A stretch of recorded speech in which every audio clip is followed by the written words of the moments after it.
Croeso cynnes iawn I Gadeilan Deiniol Sant a'r gwasanaeth Gosber ar Gân. A very warm welcome to you all, and thank you for joining us for our Evensong service. We are delighted this evening to have the Reverend Canon Dr. Trish Owens with us to give an address. Trish grew up in Scotland. She moved to Wales in 1987.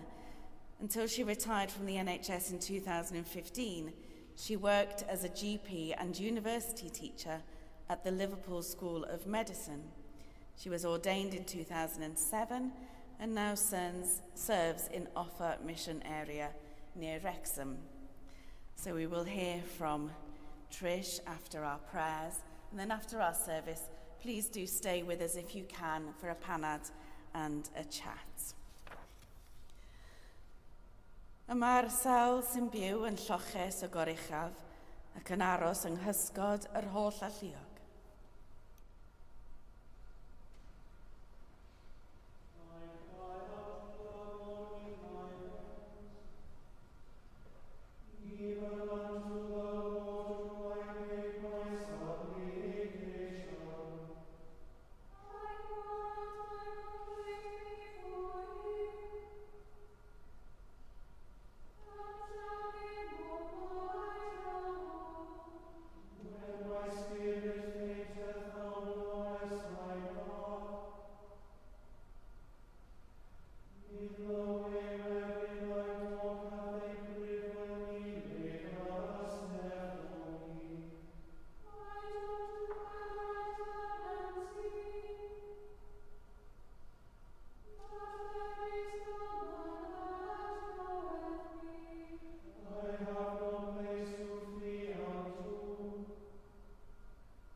Here begins the 5th chapter of the 2nd book of Kings. Naaman, a commander of the army of the king of Aram, was a great man and in high favor with his master, because by him the Lord had given victory to Aram. The man, though a mighty warrior, suffered from leprosy. Now the Arameans on one of their raids had taken a young girl captive from the land of Israel, and she served Naaman's wife. She said to her mistress, "If only my lord were with the prophet who is in Samaria, he would cure him of his leprosy." So Naaman went in and told his lord just what the girl from the land of Israel had said. And the king of Aram said, "Go then, and I will send along a letter to the king of Israel." He went, taking with him 10 talents of silver, 6,000 shekels of gold, and 10 sets of garments. He brought the letter to the king of Israel, which read, "When this letter reaches you, know that I have sent to you my servant Naaman, that you may cure him of his leprosy." When the king of Israel read the letter, he tore his clothes and said, "Am I God, to give death or life, that this man sends word to me to cure a man of his leprosy? Just look and see how he is trying to pick a quarrel with me." But when Elisha, the man of God, heard that the king of Israel had torn his clothes, he sent a message to the king. "Why have you torn your clothes? Let him come to me, that he may learn that there is a prophet in Israel." So Naaman came with his horses and chariots and halted at the entrance of Elijah's house. Elisha sent a messenger to him, saying, "Go, wash in the Jordan 7 times, and your flesh shall be restored, and you shall be clean." But Naaman became angry and went away, saying, "I thought that for me he would surely come out and stand and call on the name of the Lord his God, and would wave his hand over the spot and cure the leprosy. Are not Abana and Pharpar, the rivers of Damascus, better than all the waters of Israel? Could I not wash in them and be clean?" He turned and went away in a rage. But his servants approached him and said to him, "Father, if the prophet had commanded you to do something difficult, would you not have done it? How much more when all he said to you was, 'Wash and be clean'?" So he went down and immersed himself 7 times in the Jordan, according to the word of the man of God. His flesh was restored, like the flesh of a young boy, and he was clean. Here ends the first lesson.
Yma y mae yn dechrau unfed adnod a 8 bennod yr Efengyl yn ôl Sant Lug.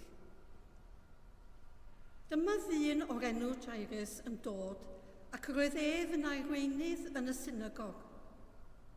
Syrthiodd hwn wrth draed Iesu ac ymbil arno i ddod i'w gartref, a fod ganddo unig ferch ynghylch 12 mlwyddyn oed a'i bod hi'n marw. Tra roedd ef ar ei ffordd, yr oedd y tyrfaoedd yn gwasgu arno. Roedd yn awraig ac arni weidlif ers 12 mlynedd. Iddi wario ar feddigon, y cwbl oedd ganddi i ddiw arno.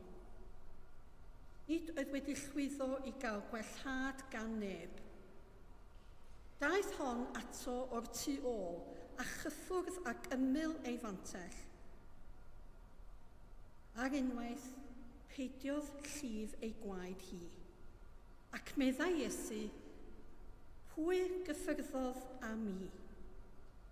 Gwadodd pawb, ac meddai Pedr, Meistr, y tarfoedd sy'n pwyso ac yn gwasgu arnat. Ond meddai Iesu, fe gyffyrddodd rhywun a mi, oherwydd fe synhwyrais i fod nerth wedi mynd allan ohonaf. Pan gan fe wraig nad oedd hi ddim wedi osgoi sylw, daeth ymlaen dan grynu. Syrthiodd wrth ei draed a mynegu ger bron yr holl bobl pam yr oedd hi wedi cyffwrdd ag ef, a sut yr oedd wedi gwella ar unwaith.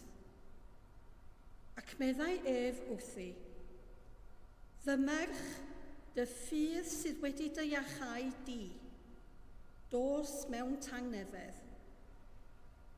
Tra oedd ef yn llyfaru, daeth rhywun o du arweinydd y synagog a dweud, y mae dy ferch wedi marw. Paid â phoeni, athro bellach. Ond clywed Iesu ac meddai wrtho, paid â gofni, dim ond credu ac fe hachubur. Pan cyrraeddodd y tŷ, ni adawodd i neb fynd i mewn gydag ef, ond Pedr ac Iowan ac Iago. Ynghyd a thad y ferch a'i mham. Roedd pawb yn wylo ac yn galaru drosti, ond meddai ef, peidiwch ag wylo. Nid yw hi wedi marw, cysgu y mae. Uchesant chwerthin am ei ben, am ei bod yn sicr ei bod wedi marw. Gafaelodd ef yn ei llaw a dweud yn uchel, fy ngeneth cod. Yna dychwelodd ei ysbryd a chododd ar unwaith. Gorchmynodd ef roedd i rhywbeth i'w fwyta. Yma y terfyn yr ail lyth.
I believe in God, the Father Almighty, maker of heaven and earth, and in Jesus Christ, his only Son, our Lord, who was conceived by the Holy Ghost, born of the Virgin Mary, suffered under Pontius Pilate, was crucified, dead, and buried. He descended into hell. The third day he rose again from the dead. He ascended into heaven, and sitteth on the right hand of God the Father Almighty. From thence he shall come to judge the quick and the dead. I believe in the Holy Ghost, the Holy Catholic Church, the communion of saints, the forgiveness of sins, the resurrection of the body, and the life everlasting. Amen. Amen.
Deiniol, dad a tharddiad, a godaist Fangor fawr yn gysgod a noddfa, ath godwyd a thfagl I fugeilio Gwynedd Mel Gwyngynt.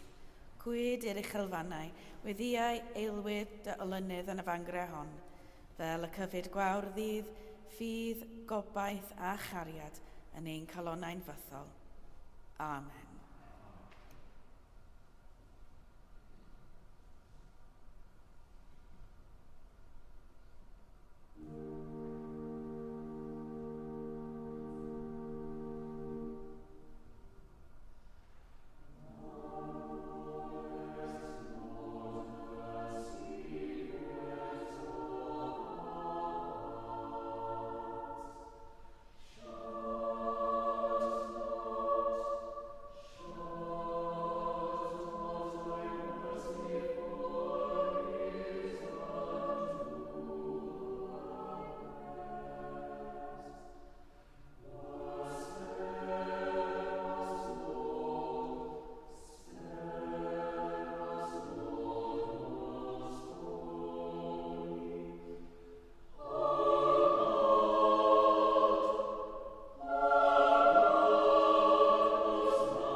Gweddiwn, let us pray.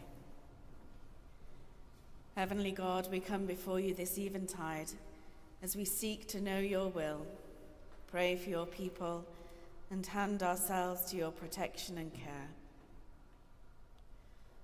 O Lord, who is the fountain of all mercy, we remember this night your servant Naaman, who sought healing and found it not in riches or power, but in humble obedience to thy word.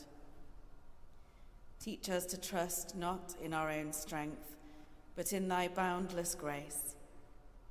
Wash us, O Lord, from all that ails us, our pride, our doubts, our infirmities, that we, like Naaman, may be made clean. Heal the wounds of our souls and bodies, and lead us ever deeper into thy love, through Jesus Christ our Lord. Amen. Compassionate Christ, who heard the cry of Jairus and restored his daughter to life, draw near to all who suffer in body, mind, or spirit. Stretch forth thy healing hand upon the sick, bring hope to those who despair, and strengthen the faith of those who wait upon thee. As the woman touched the hem of your garment and was made whole, may we reach out in faith and find healing in your presence. Raise up the weary, comfort the grieving, and renew in us the power of thy saving love, through Jesus Christ our Lord. Amen. Gras ein harglwydd Iesu Grist, a chariad Duw, a chymdeithas yr ysbryd glân, a fo gyda ni oll, byth bythoedd. Amen.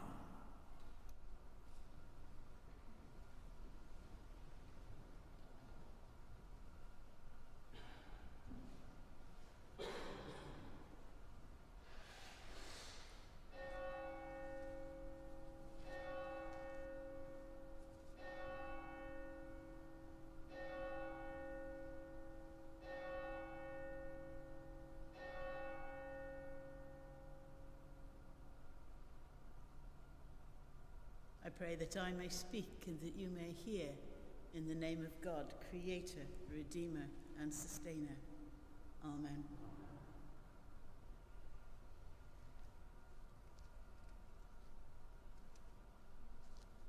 That story that we heard of the healing of the woman with the hemorrhage is one of my favourite stories in all of the Gospels. Here's Jesus, paediatrician and gynecologist, going off on his rounds, summoned to the bedside of a seriously ill child, only to be interrupted by a desperate woman bleeding for 12 years. Her condition is not merely a medical issue, it affects her whole life. It isolates her socially and religiously. She's barred from any sort of community participation.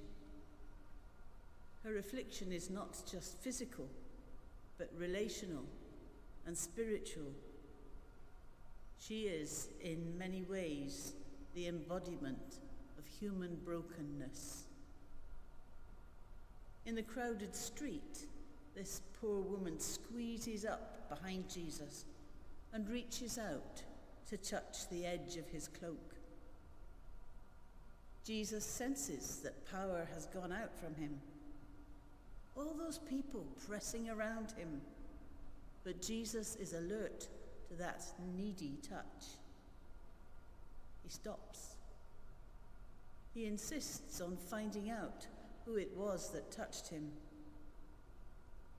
She falls at his feet, confessing what she has done, and Jesus says, "Daughter, your faith has healed you. Go in peace."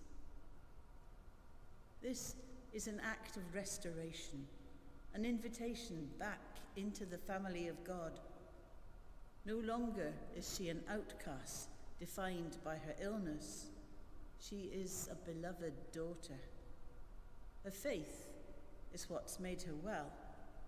Her trust in Jesus, not magic, not superstition, and certainly not her vast expenditure on many quack doctors.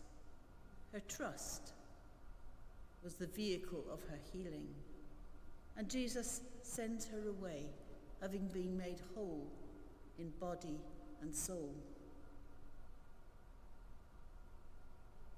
Now let's step back to the book of Kings, where we meet Naaman, a commander of the Syrian army. He's wealthy, powerful, victorious, but he has leprosy. A young Israelite servant girl tells Naaman's wife about Elisha, the prophet in Israel. Naaman sets out for Israel with gold, silver, and fine clothes, expecting to buy his healing.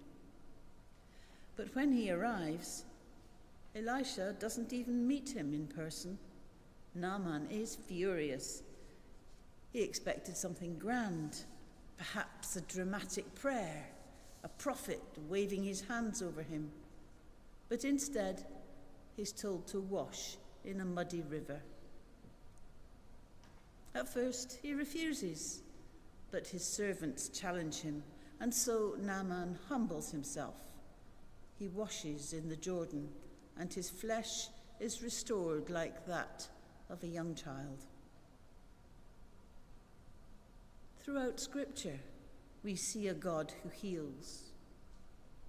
Jesus touched lepers, spoke to outcasts, and restored the dignity of those whom society had discarded. But his healing was never just about physical ailments. It was about something deeper, a calling back to the wholeness for which we were made.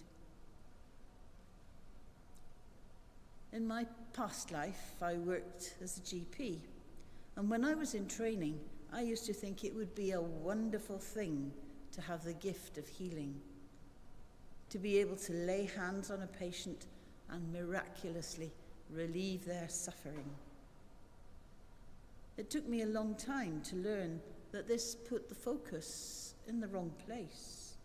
that my prayer for the gift of healing was more about making me feel good than about glorifying God or indeed healing the patient. And moreover, it took me a long time to learn that healing was taking place, just not always in the way that I was trained to expect. Like Naaman, I longed for dramatic cures, instant results, or at least something that showed that the medicine was working. But healing is not just about miracles, though they do happen, often in ways that we fail to recognize. Healing exists in the smallest of acts. A cup of tea made for an elderly lady, sitting in sorrow with someone who's bereaved, just listening to someone's story. The healing may not be the healing that we were looking for or hoping for. Sometimes my patients did get better, often, in fact, and possibly nothing to do with my ministrations. But the most fulfilling doctor-patient relationships were the ones where modern medicine had little to offer, but I could say, I will be here to walk alongside you as we navigate this path together.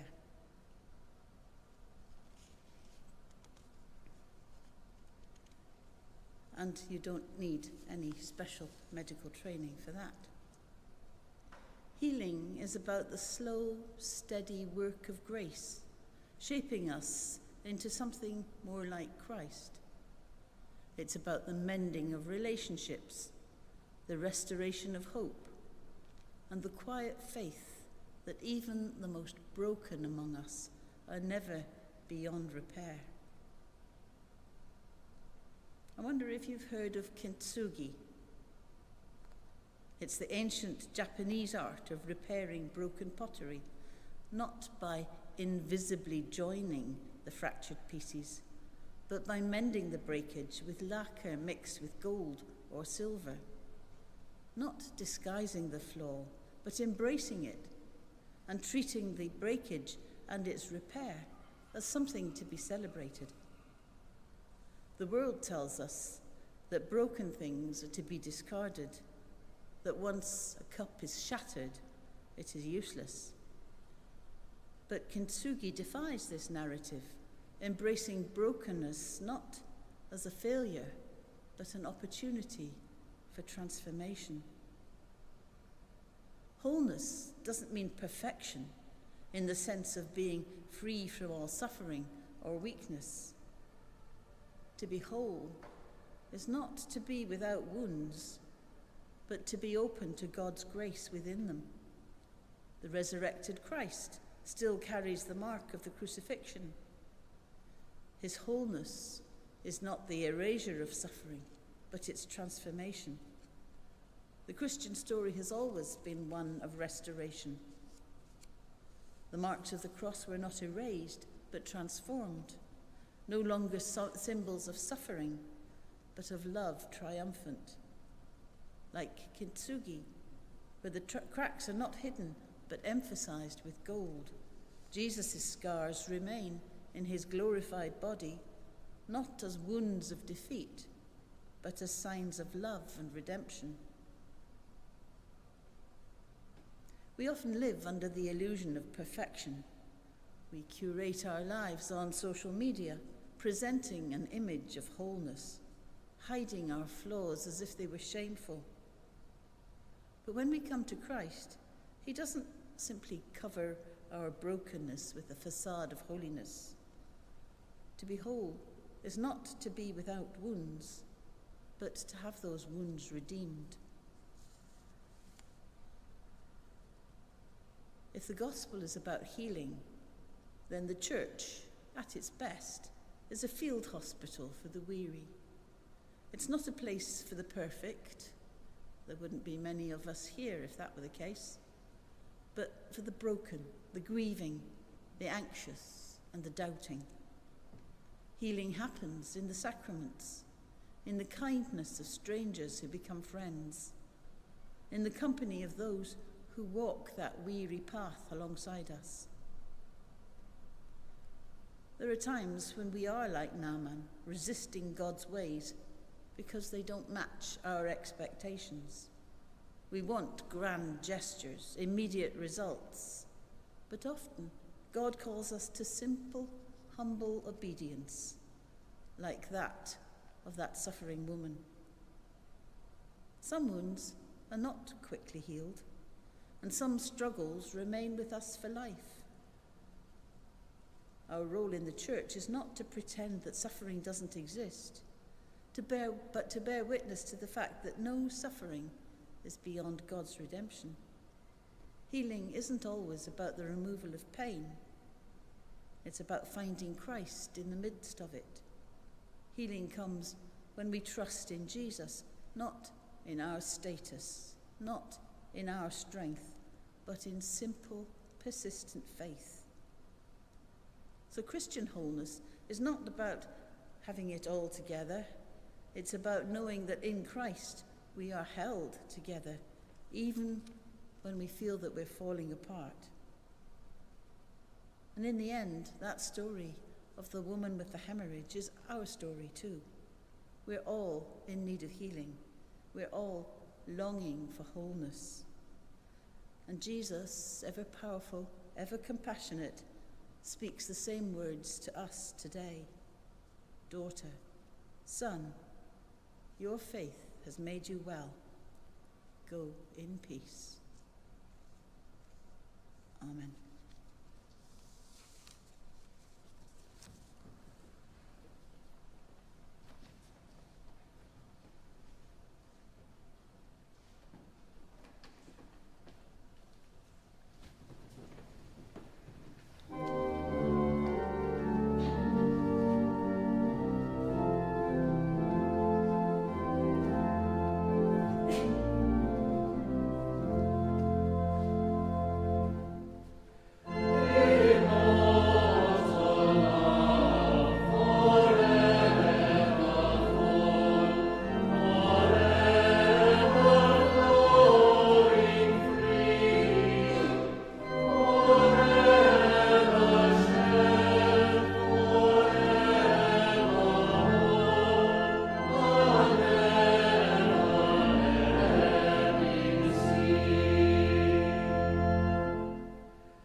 deny yourselves, take up your cross and follow him.